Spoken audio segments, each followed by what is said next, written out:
শ্ৰীমানৱ ডেকা। উত্তৰ সদনৰ মেজত দিয়া আছে। অধ্যক্ষ মহোদয়,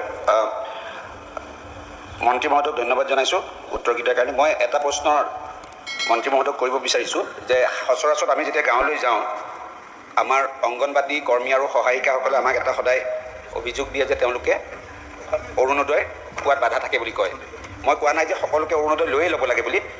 পৰাপক্ষত যদি এই অংগনবাদীৰ কৰ্মী আৰু সহায়িকাসকলে যদি পোৱাত বাধা নাইকিয়া কৰি দিব পাৰে, তেতিয়া বহুত দুখীয়া অংগনবাদীৰ কৰ্মী আৰু সহায়িকা আছে, তেওঁলোকে যদি অৰুণোদয়টো অন্তৰ্ভুক্ত হয় কিছু সকাহ হ'ব বুলি মই আশা কৰিছোঁ।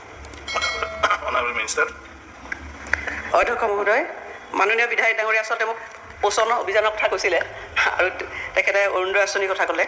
মই বিধায়ক ডাঙৰীয়াক কৈছোঁ যে অংগনবাদী কৰ্মী আৰু সহায়িকাসকলে আমাৰ বিভিন্ন ধৰণৰ ধৈৰ্যবাহী আঁচনিসমূহত যথেষ্ট ভালভাৱে কাম কৰি আছে আৰু তেখেতসকলক আগবঢ়াই লৈ যাবৰ কাৰণে আমি বিভিন্ন সময়ত বিভিন্ন ধৰণৰ প্ৰচেষ্টা গ্ৰহণ কৰিছোঁ। এই সদনৰ মজিয়াত মই বহুবাৰ কৈছোঁ যে অসমে হৈছে প্ৰথম ৰাজ্য যিখন ৰাজ্যই অংগনবাদী কৰ্মী আৰু সহায়িকাসকলৰ ৰিটায়াৰমেণ্ট, তেওঁলোকৰ এজ আমি সিদ্ধান্ত 60 বছৰ কৰিছোঁ আৰু তেওঁলোকৰ ৰিটায়াৰমেণ্ট হোৱাৰ পিছত অংগনবাদী কৰ্মীগৰাকীয়ে 4 লাখ টকা পায়, তাৰপিছত মিনিবিলাকৰ 3 লাখ টকা পায় আৰু তেওঁলোকৰ হেল্পাৰবিলাকে 2 লাখ টকা পায়।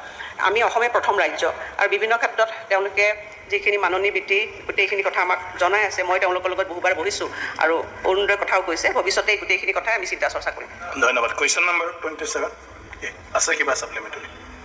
মাননীয় অধ্যক্ষ মহোদয়, মন্ত্ৰী মহোদয়ে কৈছে যে অংগনবাদী ৱৰ্কাৰ আৰু কৰ্মীসকলে ৰিটায়াৰমেণ্টত গ'লে তেখেতসকলক এটা সকাহ দিব। হয়, এইটো ভাল কথা।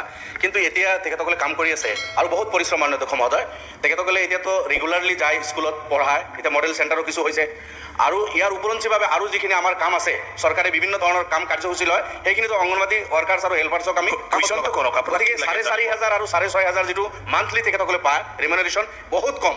ৰিটায়াৰমেণ্টৰ পিছত পাব, এই বহুত দীঘলীয়া কথা, সেইখিনিতো পাব, কিন্তু আগত এইটো কৰিব লাগে ছাৰ। ৰেগুলাৰ তেখেতসকলৰ অংগনবাদী minimum কৰ্মী আৰু 10,000 হ'ব লাগে। সহায়িকাৰ কিয় কৈ থাকে? কৈ আছে। আপুনি কিয় নিজে ক'লেহে হ'ব বুলি ভাবে? এই কৈ আছে মন্ত্ৰী ৰেছপঞ্চ।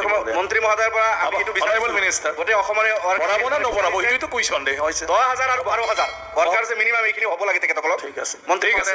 পজিটিভ ৰিপ্লাই বুলি আশাবাদী। Honourable minister. মই কৈছোঁৱে আমি এই ক্ষেত্ৰত